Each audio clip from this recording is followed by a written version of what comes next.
ওই দিন আমার হাজবেন্ডের হোটেলের মধ্যে ভীষণভাবে ভাঙচুর করছে, 12-13 জন গুন্ডা ঢুকছে, গুন্ডা ঢুকে ভাঙচুর করছে। আর এটা নেতৃত্ব দিচ্ছে বাইরে নীলয় সিং দাঁড়িয়ে আসতো, নীলয় সিং অর্ডার দিছে যে এই সিসিটিভি ক্যামেরাটা ভাঙ, তার সিল।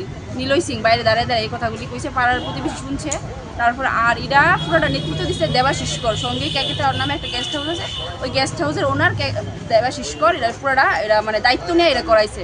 ওরা সারাদিন নীলয় সিং আর যারা বাকিরা যারা ভাঙচুর করছে বা মারছে, চিন্তাই করছে, চেইন চিন্তাই করছে, রেজিস্টার খাতা, যত ক্যামেরা আসলো, ক্যামেরা ল্যাপটপ সব নিয়ে গেছে তারা, ঠিক আছে। আর তারা ওই দিন সারাক্ষণ এই দেবাশিস করের হোটেলেই তারা ড্রিঙ্ক করছে, যেটা দেবাশিস করেও কইছে, ঠিক আছে।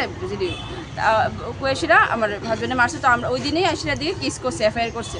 তো থানার থেকে আজকে 4, 5, 6, 7 তারিখ অবধি কিচ্ছু করছে না, ঠিক আছে। কালকে আজকে 9 তারিখ, তো আজকে 9 তারিখ, কালকে 8 তারিখ, কালকে অবধি মানে কিচ্ছুই করছে না, 5 দিন হয়ে গেছে। কালকে বিকালবেলা আমার হাজব্যান্ড টাউনে যাবো করে বাইরে 4:30টার সময়, আজকে এই পর্যন্ত নিখোঁজ, আইসে না, প্রশাসনও কিছু করছে না। আমরা সারা রাত্র কালকে 10টার থেকে থানার মধ্যে আসলাম, আমরা 4টার সময় এমএলএর বাড়িতে গেছি।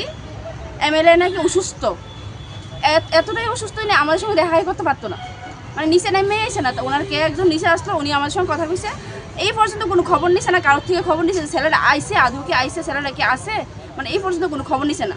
তাই এমএলএ হিসাবে এদ্রুই তেনের মানে দায়িত্ব আমরার প্রতি। কোন বিধায়ক, কি কোন এমএলএ? মিনা সরকার।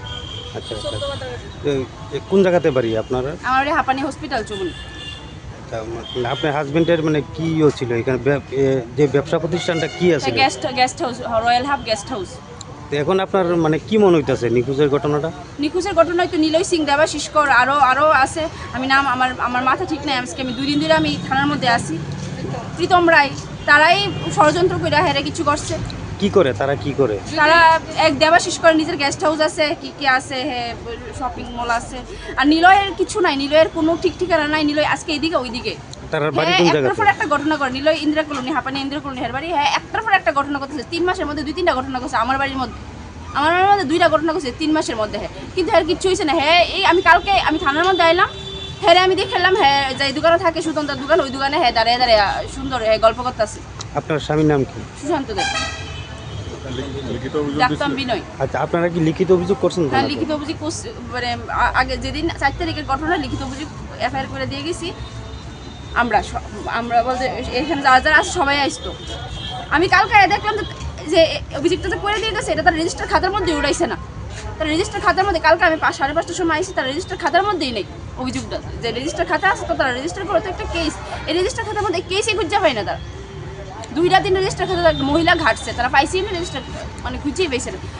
আমরা যদি 7টার সময়, আবার এই দিনে কালকে 7টার সময়, তো আমি 7টার সময় আমরা আইসি। তারপরে তো আমার হাজবেন্ডই নিখোঁজ, আবার 10টা থেকে তো আমরা থানায়, এ পর্যন্ত থানায় তারা অনেক ট্র্যাকিং করতেছে। এখন কি চাইতেছেন? হ্যাঁ কি চাইতেছেন? কি আমি আমার স্বামীরে আমি সশরীরে ভালোভাবে একটাতে খুঁত না থাকে শরীরে, আমি আমার সামনে চাই। আর নিলয় সিং, দেবাশিস কর, প্রীতম রয়, তার উপযুক্ত শাস্তি চাই, তারা অ্যারেস্ট করতে হইব। একটা বিনা কারণে আমার স্বামী কোনো দিকে মানে না কারোর ক্ষতি করছে না কিছু করছে, বিনা কারণে আজকে এই হ্যারাসমেন্টটা আমরা সবাই এগুলি কতগুলি মানুষ কালকে রাত্রের থেকে তারা এইভাবে খায় না এই থানার মধ্যে আছে।